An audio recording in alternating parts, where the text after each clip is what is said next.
Para sahabatku yang budiman, ya, apa sih ciri-ciri seseorang itu sudah mengalami transformasi supaya gampang mengukurnya? Ciri yang pertama, ya, kita harus sadar dulu bahwa yang disebut dengan dimensi kelima itu tentu bukan tempat, karena kita tidak berbicara di tempat. Tapi dimensi kelima yang dimaksud itu adalah keadaan, state, ya, keadaan. Jadi bukan tempat. Maka yang pertama, jangan heran, mungkin saja kita akan mengalami satu peristiwa di mana segala hal yang selama ini dianggap sebagai dunia kita mungkin mengalami keruntuhan. Karena apa? Ya, elemen-elemen dimensi ketiga itu ketika runtuh bukan berarti hancur, tetapi memberi kesempatan untuk munculnya elemen-elemen yang baru. Kemudian yang kedua, ya, seseorang akan menemukan keberanian untuk menjadi dirinya sendiri. Karena selama bertahun-tahun atau selama hidupnya, ya, dia lebih banyak menjadi orang lain, sehingga tidak punya keberanian untuk menjadi diri sendiri. Jadi tidak menjadi otentik, ya, tidak menjadi diri yang asli. Padahal sebetulnya, ya, kita ini datang ke dunia ini kan sebetulnya direncanakan oleh Sang Pemilik Semesta untuk menjadi diri kita sendiri. Kemudian selanjutnya kita akan bertemu dengan diri baru, ya, diri baru yang berubah. Bahkan mungkin kita baru tersadar bahwa sebetulnya diri baru itulah sebetulnya diri yang didambakan oleh kita selama ini. Kemudian selanjutnya lepasnya kemelekatan pada keadaan. Jadi artinya seseorang yang sudah mencapai dimensi kelima itu tidak terpaku pada keadaan, ya. Dia bisa melepaskan diri dari keadaan.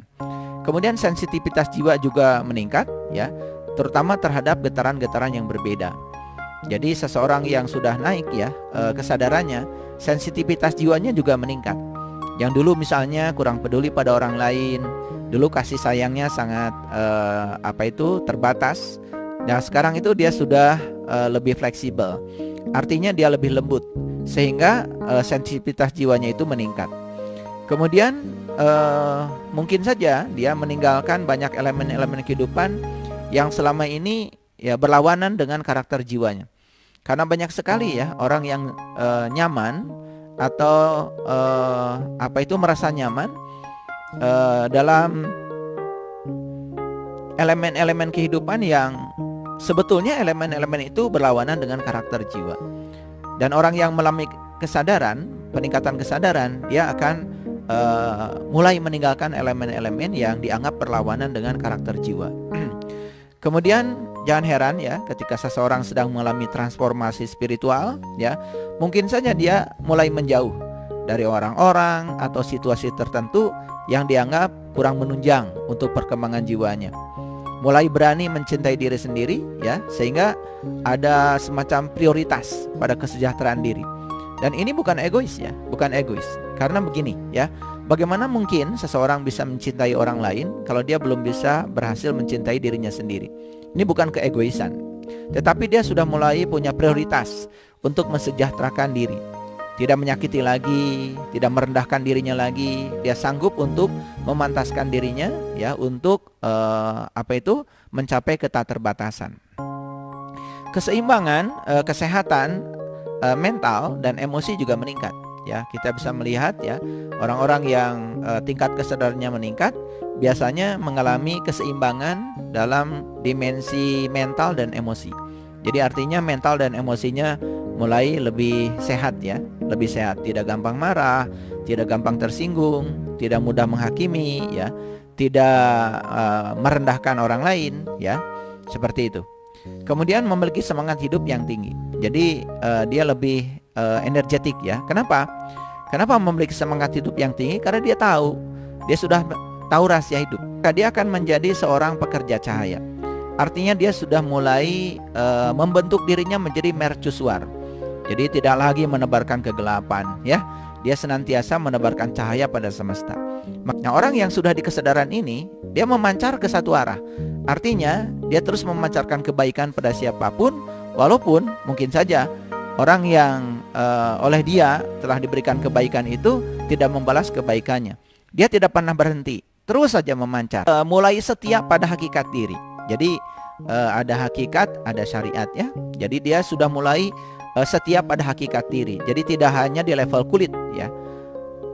Selanjutnya menuju pada realitas yang lebih tinggi dan harmonis. Ya, jadi dia sudah mulai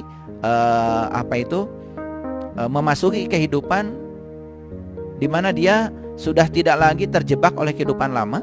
Dia memasuki realitas yang lebih tinggi, yang lebih berkualitas, yang lebih harmonis. Merasakan keharmonisan dengan alam.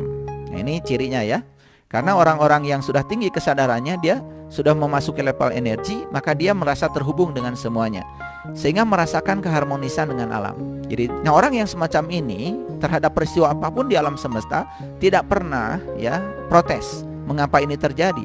Tetapi pertanyaannya adalah, pesan apa yang hendak disampaikan semesta kepadaku? Kok ini bisa terjadi? Merasakan hubungan yang penuh perasaan dengan inti diri. Ya, inti diri kan jiwa. Jadi selalu segala sesuatu itu dihubungkan dengan inti dirinya. Tidak menyukai kedangkalan atau tidak menyukai kulit. Ya, makanya orang-orang yang selalu berkutat di kedangkalan itu dalam bahasa kitab suci kan sering disebut orang yang berpenyakit kulit. Jadi penyakit kulit itu bukan kudis, bukan kurap, bukan panu, tapi penyakit kulit itu adalah penyakit kedangkalan. Karena apa? Dia hanya bisa melihat yang yang tersurat saja. Yang tersiratnya sudah tidak kelihatan oleh dia. Itu karena apa? Karena tidak memiliki pandangan yang tajam. Nah, orang-orang yang sudah bertransformasi dari dimensi ketiga ke dimensi kelima, dia tidak suka lagi dengan kedangkalan. Nah, jadi jiwanya itu selalu mendambakan kedalaman yang otentik. Jadi suka sekali ya dengan kedalaman yang otentik.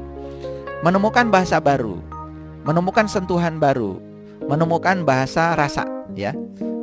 Jadi bahasanya itu ya dia memiliki vocab sendiri, memiliki bahasa baru.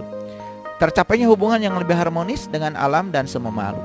Nah, ini puncaknya, sehingga dia memiliki hubungan yang harmonis, bukan sekedar dengan dirinya, tetapi hubungan yang harmonis dengan alam dan semua makhluk. Nah, para sahabat, jadi itulah kira-kira indikator-indikator yang bisa digunakan untuk mengukur kita ini sekarang sedang berada di dimensi mana. Apakah kita masih melekat dalam ruang, kemelekatan pada ruang di dimensi 3, atau kita sudah mencapai keadaan baru yang disebut dengan dimensi kelima dalam bahasa orang-orang spiritual. Nah, dengan demikian, maka kalau seseorang sudah mencapai indikator-indikator itu, ada akibat yang akan dia rasakan. Yang pertama, ya, dia tidak lagi menjadi sumber separasi, sumber pemisahan. Dia juga tidak terjebak pada dualitas. Dia tidak terjebak pada polaritas. Dia menjadi unity, dia menjadi oneness, ya, dia menjadi wholeness, ya. Dia menjadi sumber perkat tentang probability. Karena kemungkinan-kemungkinan yang terbatas itu bertransformasi pada kemungkinan yang tak terbatas. Jadi kalau sekarang orang berbicara multiverse, ya, ini kan sebetulnya sudah lompatan kesadaran sebetulnya. Karena orang dulu ya hanya berbicara universe, dan sekarang orang sudah berbicara multiverse. Makanya orang yang memasuki kesadaran murni, ya, orang yang sudah memasuki dimensi energi, dia juga mengalami transformasi ya, dari panca indera masuk ke extrasensory perception. Jadi tidak sekedar mengendalikan panca indera.